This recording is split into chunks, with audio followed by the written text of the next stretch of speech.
Hoy te hablaré de la trágica historia de la vida real del Dalai Lama. Empezaremos diciendo que su título apropiado es Su Santidad el 14º Dalai Lama, Tenzin Gyatso, y él es solo uno en una larga fila. Según la historia oficial, el liderazgo del Dalai Lama al frente del budismo tibetano se remonta al siglo XV y al primer Dalai Lama, Gedung Drupa, quien era conocido por difundir las enseñanzas budistas en el Tíbet. Pero enseñar es solo una pequeña parte de lo que significa ser un Dalai Lama. Este título es una conjugación de la palabra mongola Dalai, cuyo significado es océano, y de la tibetana Lama, que denota un maestro reencarnado, que además ha logrado tener el control parcial o total sobre su muerte y sobre la forma de su reencarnación, así como el conocimiento del lugar de su nuevo nacimiento. Ha sido así como el Dalai Lama ha renacido una y otra vez para seguir regresando a un lugar donde pueda ayudar a todos los seres vivos, y a pesar que no ha renunciado a Nirvana para ayudar a poner fin al sufrimiento de las almas en todo el mundo no ha sido el más amable con este Dalai Lama. Si bien el Dalai Lama es definitivamente una figura religiosa importante, también es mucho más que eso. Según Time, el Dalai Lama también ha tenido tradicionalmente un poder político supremo, al menos desde el siglo XVII. Fue entonces cuando ocurrió un cambio importante. No solo estaba al frente del budismo tibetano, sino que tenía plena autoridad política sobre el Tíbet. Eso incluyó también al 14º Dalai Lama, al menos hasta el 17 de marzo de 1959 y luego nuevamente en 2011. La historia del Dalai Lama es la historia del Tíbet, y hay algunas cosas que justifican una pequeña explicación por adelantado. Cuando el Dalai Lama fue exiliado a la India, estableció la administración central tibetana, que es esencialmente un gobierno en el exilio. El Dalai Lama siempre estuvo a la cabeza hasta que se retiró de la política. Eso sucedió en 2011, cuando anunció, ya en la década de 1960, repetidamente enfatizado que los tibetanos necesitan un líder, elegido libremente por el pueblo tibetano, a quien puedan delegar el poder. Ahora, claramente llegó el momento de poner esto en práctica. Ese mismo año la BBC informó que Longsan Sanghai había sido elegido para reemplazar al Dalai Lama, que por primera vez estaba dando un paso más cerca de su deseo de por vida, por siempre muy esquivo, simplemente vivir como un monje. El 13º Dalai Lama murió en 1933 y según Time, pasaron 4 años antes de que se encontrara a su sucesor. Los grupos de búsqueda fueron guiados por visiones y sueños, y fue el propio 13º quien les dijo dónde buscar. La historia oficial dice que cuando estaba siendo momificado, su cabeza se volvió hacia el noreste, en cuya dirección estaba el pequeño pueblo de Taxer, y era el hogar del pequeño Lamo y su familia. Eran campesinos pobres, y Lamo era uno de los 16 niños, de los cuales solo 7 sobrevivieron a la infancia. Sus recuerdos, dice, eran muy comunes, pero distintos. Una de sus actividades favoritas era empacar sus cosas y declarar que iba a la capital de Tíbet, Lhasa, y cuando nació, su padre se había recuperado milagrosamente de una grave enfermedad. Tenía solo 2 años cuando representantes del gobierno tibetano lo descubrieron. Cualquier duda de que fuera la reencarnación del 13º Dalai Lama desapareció cuando reconoció y nombró a los hombres que vinieron a su casa, y eligió correctamente artículos, tazas de té, tambores, rosarios y un bastón que habían pertenecido al Dalai Lama anterior. Desde allí lo llevaron de su casa y finalmente a Lhasa, como había predicho. No fue una transición fácil para el niño, y luego escribiría: ahora comenzó un periodo algo infeliz de mi vida. El 22 de febrero de 1940, el pequeño Lamo se instaló oficialmente como líder espiritual del pueblo tibetano. Tenía solo 5 años de edad. Los años siguientes se dedicaron a estudiar temas como lógica, sánscrito y medicina, junto con la filosofía budista. Pasaron 10 años y todo cambió. En un día de 1950 llegaron las noticias de una incursión de soldados chinos y de repente la amenaza de invasión fue muy real. El Tíbet necesitaba a su líder, por lo que con solo 15 años el Dalai Lama recibió plena autoridad política y fue entronizado como el jefe de alrededor de 6 millones de personas. Personas que sabían que un periodo difícil para su pueblo estaba por llegar a sus puertas. Las cosas tuvieron un comienzo difícil.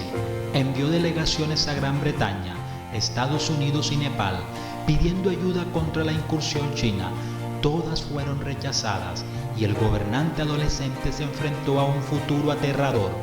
Recuerdo sentir gran pena cuando me di cuenta de lo que estaba realmente sucediendo y de lo que esto significaba.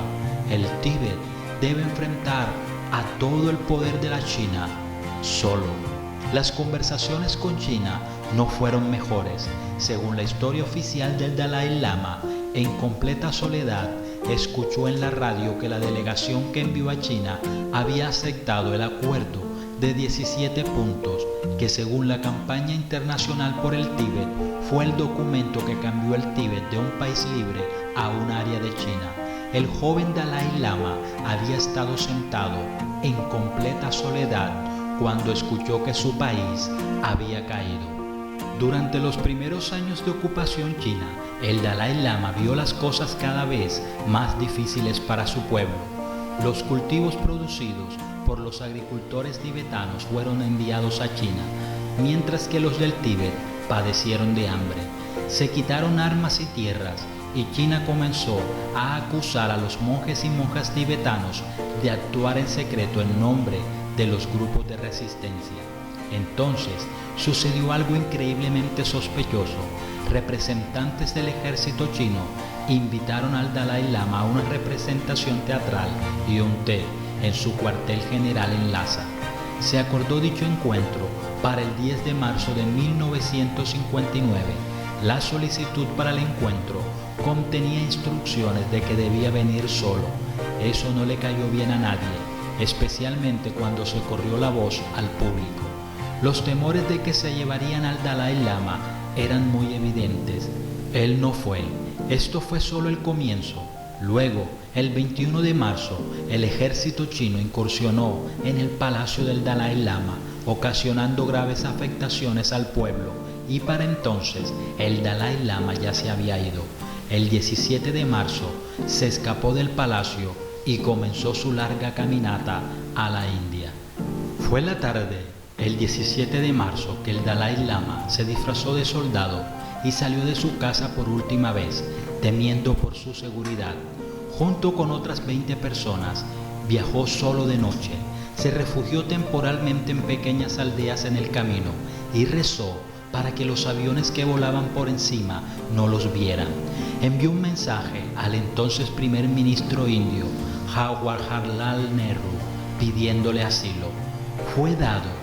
Fueron recibidos por las fuerzas indias y escoltados el resto del camino a un lugar seguro.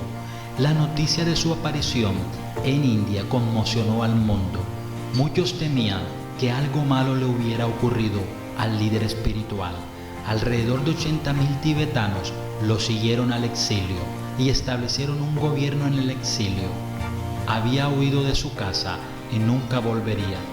Nunca ha olvidado la amabilidad y la bienvenida que India le mostró.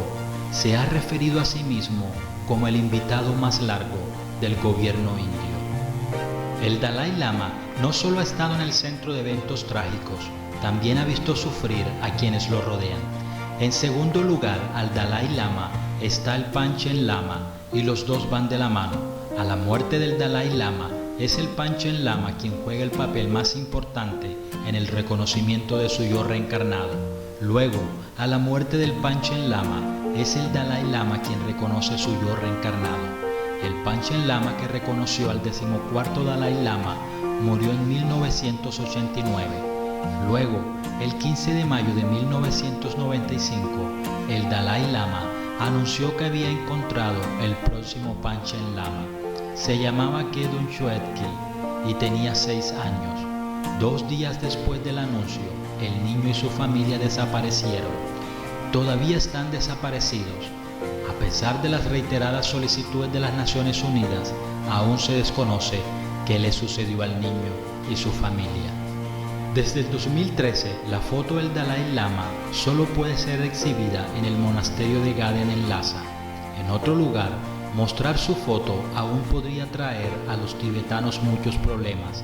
En 2016, los comerciantes del este del Tíbet recibieron una dura advertencia de que si alguna tienda ha tenido fotos o retratos del Dalai Lama y los ha exhibido antes del 2013, debían de ser entregados voluntariamente, y se les advirtió que aquellos que no cumplieran enfrentarían castigos severos, y eso fue lo que sucedió.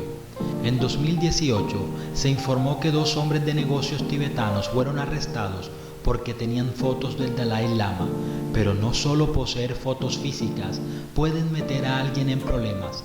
En 2009, Reporteros Sin Fronteras anunció que 2 tibetanos habían recibido 3 años de prisión por publicar fotos del Dalai Lama en línea. Las enseñanzas del Dalai Lama están igualmente prohibidas. En 2020, Free Tibet informó sobre el arresto de un hombre de 75 años y su hijo. La pareja era de la región autónoma del Tíbet y fueron detenidos por sospecha de lealtad al Dalai Lama y escuchando una de sus enseñanzas. Fueron liberados después de firmar una declaración jurada de que ya no escucharían sus palabras. Es imposible enfatizar cuán grave es la situación en el Tíbet para algunos de los que viven allí, y algunos han tomado medidas extremas para protestar por su ocupación por parte de China y demostrar su lealtad al exiliado Dalai Lama. Según la campaña internacional por el Tíbet, 156 personas se autoinmolaron en la década entre 2009 y 2019. Según se informó, los videos de personas autoinmoladas han incluido súplicas al Dalai Lama, y eso puso al líder del budismo tibetano en una posición increíblemente incómoda. Regularmente aboga por soluciones no violentas a los problemas e incluso recibió el Premio Nobel de la Paz en 1989 por su postura de resistencia no violenta a la ocupación de China en el Tíbet. Pero cuando se trata de autoinmolación, parece no estar tan claro. Se las arregló para disuadir a alguno de ellos, pero se negó a salir y decir directamente que está en contra de ellos. ¿Por qué? Quizás para no hacer sentir mal a las familias de estas personas que han entregado su vida en nombre del Dalai Lama. Cuando el presidente de los Estados Unidos, Barack Obama, tenía previsto reunirse con el Dalai Lama en 2010, estaba lejos de ser un encuentro diplomático normal. Llegó con una advertencia de China. La reunión podría causar más daños a las relaciones de China y Estados Unidos.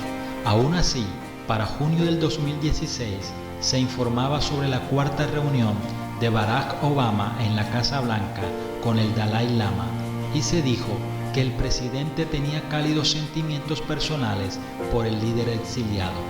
Pero no todos han sido tan amables.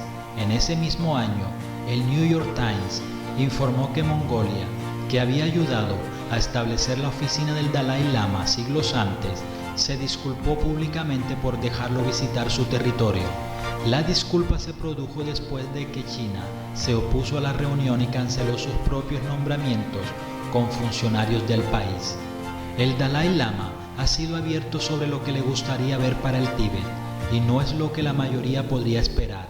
En lugar de una independencia total, ha hablado de su deseo de ver un Tíbet que permanezca dentro de la República Popular de China, disfrutando de un alto grado de autonomía, y eso significaría trabajar de la mano con China para desarrollar el país, preservando su cultura y sus creencias espirituales.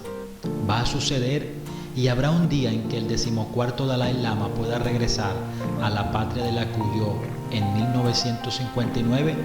Él espera que sí, dicen sus preguntas y respuestas oficiales. Sigo optimista de que podré regresar al Tíbet, pero también es realista.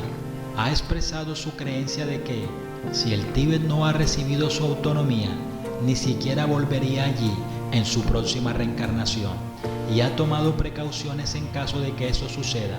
De hecho, transfirió su poder político a manos de otro, por si acaso. Con todo esto, es posible que la partida del Dalai Lama llegue en un momento de gran incertidumbre. ¿Elegirá la comunidad budista del Tíbet a su sucesor o lo hará China?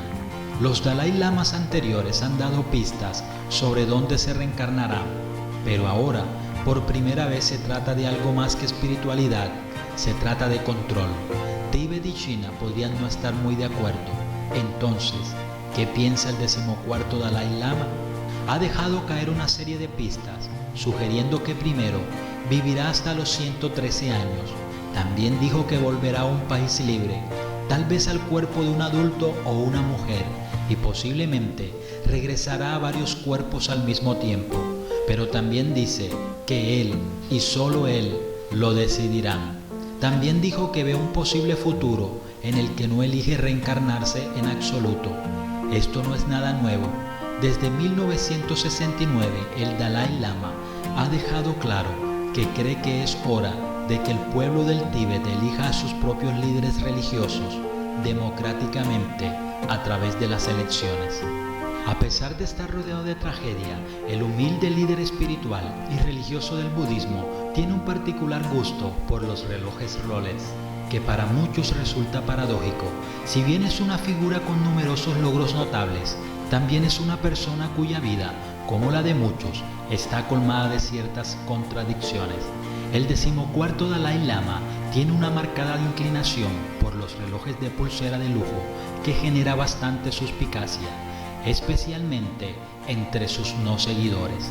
Se especula que la lujosa colección del humilde promotor de la fe budista está en los 2 dígitos. Todo esto plantea básicamente una pregunta: ¿cómo es que uno de los más destacados detractores de la obsesión material en el mundo sea dueño de más de una decena de onerosos relojes con precios unitarios que superan el costo de la mayoría de los coches? Se trata de un particular gusto por las piezas mecánicas. Desde niño le encantaba desarmar y armar cosas, incluidos los únicos 3 coches que había en el Tíbet para esa época. El Dalai Lama ha sido fotografiado en público usando modelos variados de Rolex. En cualquier caso, el hecho de que el representante de Buda en la Tierra sea un fanático de los relojes más caros del mundo es algo que resulta paradójico para muchos. Sin embargo, puede que su complacencia solo sea el motivo de inspiración de algunas de sus sabias palabras que invitan a hacer un mejor uso de nuestro tiempo, como en la siguiente frase: solo existen 2 días en el año en que no se puede hacer nada. Uno se llama ayer y el otro se llama mañana. Hoy es el día correcto para amar, creer, hacer y principalmente vivir. Espero que te haya gustado la historia de hoy. Haznos saber tus opiniones al respecto en la sección de comentarios, y si quieres que hablemos de un tema en particular en nuestro próximo video, también haznoslo saber. Regálanos un like y suscríbete a nuestro canal para seguir contando muchas más historias como esta.